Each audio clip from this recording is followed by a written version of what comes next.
The mystery of Frank Sutton is finally over. It's not good that Frank Sutton was born, Frank Spencer Sutton, on October 23, 1923 in Clarksville, Tennessee. Going to school, Sutton lived through the Great Depression. Exhibited a strong desire to perform from a young age. While they were still in high school, he showed up in student plays and local theater where he was a strong desire to perform became clear. Even though money was tight, he stayed. Stuck to his goal of becoming a career as an actor. After graduating from he went to East Nashville High School. His goal by enrolling at Columbia College in New York City, where he majored in theater and graduated first, it was clear that he was dedicated to his work. Early on, and his success in school emphasized how committed he was to but for personal growth and excellence. Like a lot of young men his age, Frank Sutton's life changed in big ways. Shaped by what happened in World War II, from the time of the attack on Pearl Harbor to now, tried to join the U.S. Marine Corps, but was turned down because being colorblind. He joined the U.S. Army anyway, not giving up. Did an excellent job in the Pacific Theater as a part of the 293rd Joint. He was in the Assault Signal Company.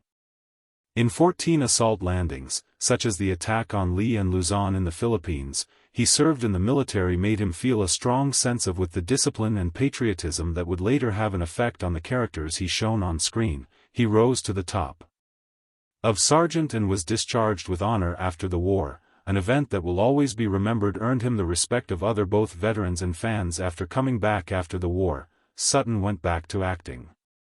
A career with renewed resolve. He did work in both theater and TV. During the 1950s, gaining a reputation for being a flexible person actor, some of his early TV roles were parts in shows like The Edge of Night and the U.S. Steel Hour, an early movie that people will remember. Roles when he showed up in 1955. Together with Oscar winner Ernest Borg's Marty, which has been praised by critics. Movie that won 4 Oscars, this one for Best. I can see that Sutton played a supporting role, and his work helped build his reputation in Hollywood as a serious actor. Even though he had early success, this is where Sutton really made progress. In the 1960s, when he was cast in Gummer, the USMC is a spin-off of the Andy Nicholas Show as Sergeant Vince Carter. The mean drill instructor was played by Sutton. Being constantly annoyed by the Private Gummer was kind, but he was a mess. Jim Neighbors played Pyle in the house. Sutton and Neighbors get along was electric, and the way they performed on screen turned into the show's main attraction. People were enthralled by Sutton's being able to mix strict authority with there were times when he was vulnerable and funny. Depiction gave the archetype of the strict military man, showing different sides of kindness, loyalty, and even love.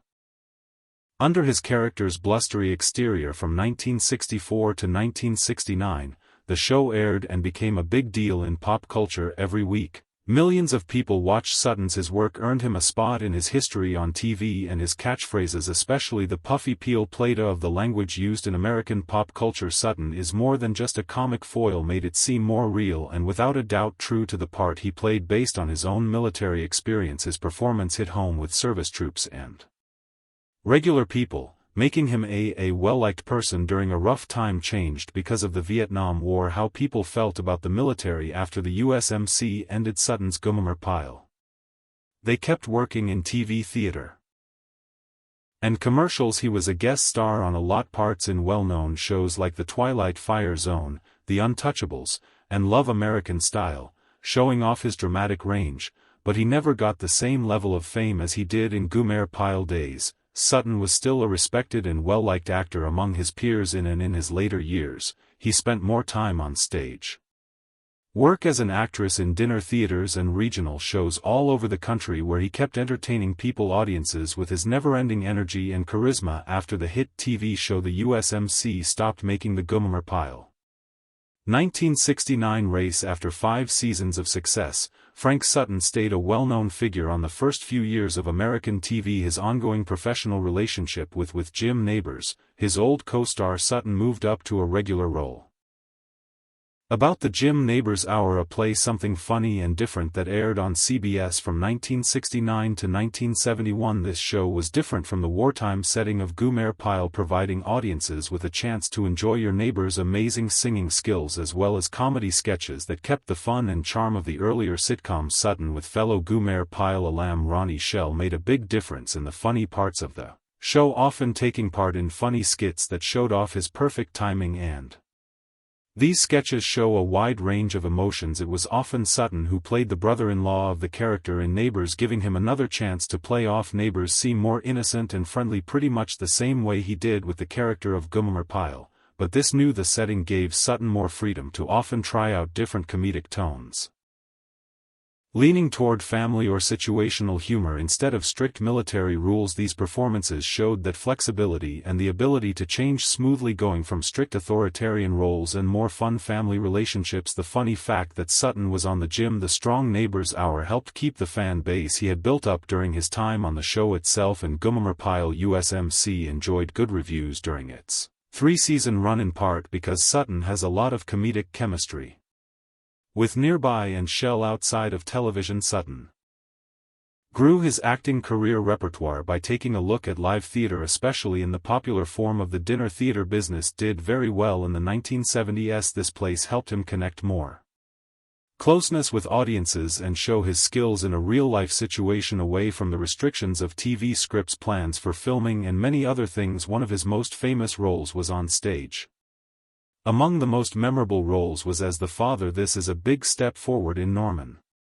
Funny book by Ron Clark and Sam Bobry. The play was about generational fights and homosexuality, a brave subject for the time, and Sutton's part in it had to be both funny and emotional, more depth to his portrayal of the confused but in the end loving father offered people a glimpse of his ability to make someone honest and open to a part that also needed sharp comedic gut feelings. A lot of people liked his stage work, taking note of that. His energy and charisma translation worked very well for the intimate, interactive space of. Besides his work, he did dinner theater on The Neighborhood and The Stage. Frank Sutton also showed up as a guest on a number of other television shows in the 1970s.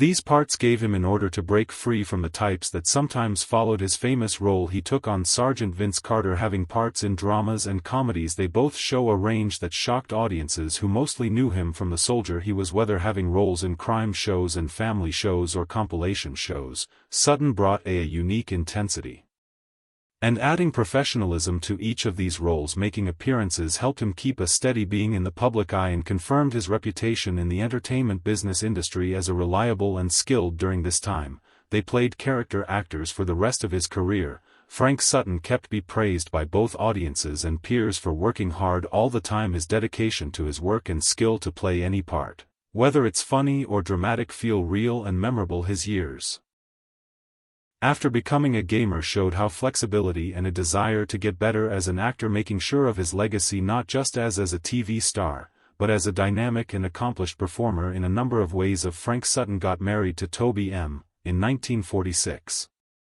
Igler, a smart and driven woman who would go on to become famous as an author in the TV business, most notably in the world of soap operas. Their marriage was the start of a relationship that would last a lifetime. Through the many highs and lows of the acting career of Toby Sutton, who had a strong love for books and storytelling, made me feel both intelligence and a deep understanding of with each other, and her work in writing for TV needed a creative mind discipline and sticking with something, traits that were similar to Sutton's approach to acting. That the couple liked getting each other's professional goals, with Toby often giving useful thoughts on Frank's performances and picks for his career, and Frank giving praise and encouragement for her writing skills, and together they built a safe home. Even because Frank's job often required him to go on trips or work long hours on set, had a son named Joseph Joe Sutton born in 1951 and a daughter named Amanda. There would be creative things for Sutton Joe to do, like how his parents became and successfully wrote plays and directed plays. Professor, his writings often looked at strong human feelings and social problems, and he gave a lot of his artistic sensitivity to the family he lived in. Was brought up in a home where there was a love for the arts and thinking critically, and Joe's most notable freedom of expression on Broadway, the play Voir Dire was put on and talked about race issues and fairness in court, getting good reviews and showing the complex stories that both his parents liked it. Even though Amanda Sutton stayed more private and didn't try to make it public.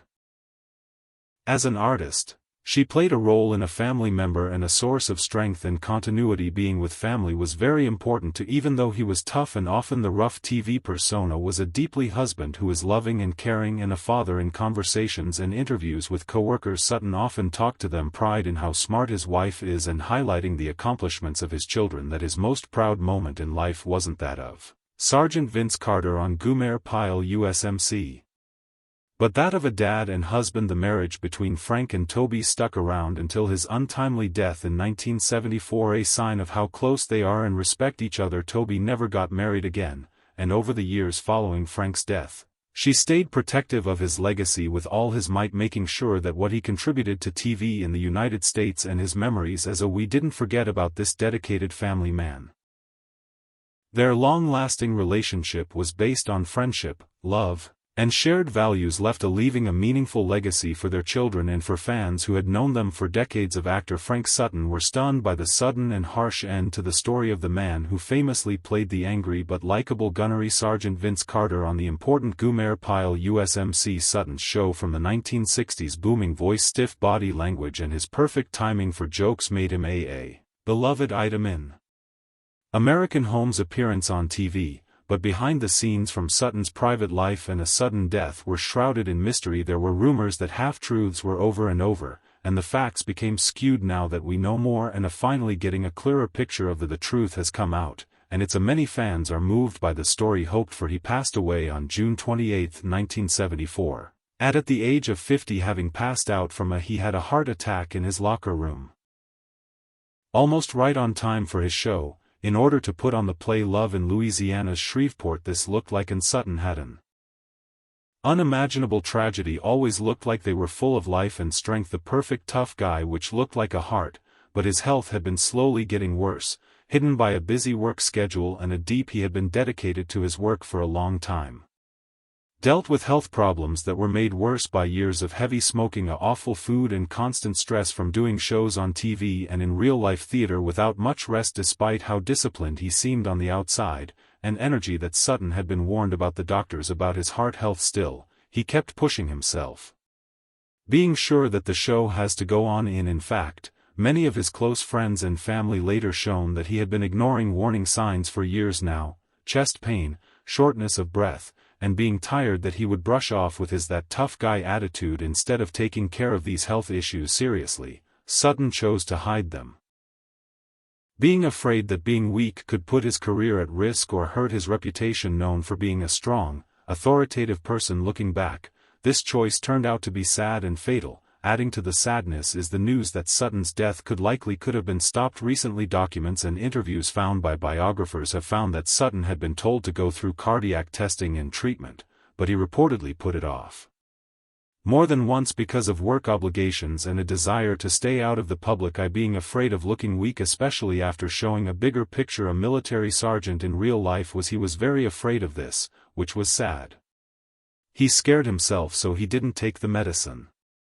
Steps that might have helped him live longer. Moreover, his last days were full of a lot of pressure. After the Gomer Pyle ended, Sutton tried to start over on stage, ready to show that he was more. He took on more than just a one-note comedic role, demanding theater roles that often go on tour across the country with almost no rest. While people were excited to see him live, Sutton was said to be tired, having to work crazy hours and doing things in conditions that put a lot of stress on his body. Friends remember that he was running on pure willpower in the days before he died. The heart attack that took his living seems to have been the peak of years of physical decline that wasn't stopped, and to make matters worse, emotional exhaustion. Even worse, his family was left without a funeral, and co-workers shocked and unprepared. His wife Toby and their two kids, such as son Joe Sutton, who would later become a well-known playwright, they were so upset they didn't know how much worse his health problems had gotten since then. People close to him have said regret and sadness for not seeing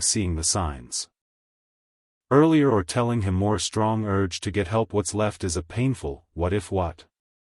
What if Sutton had gone to get help? He had slowed down. What if someone else had took part in the years after his death?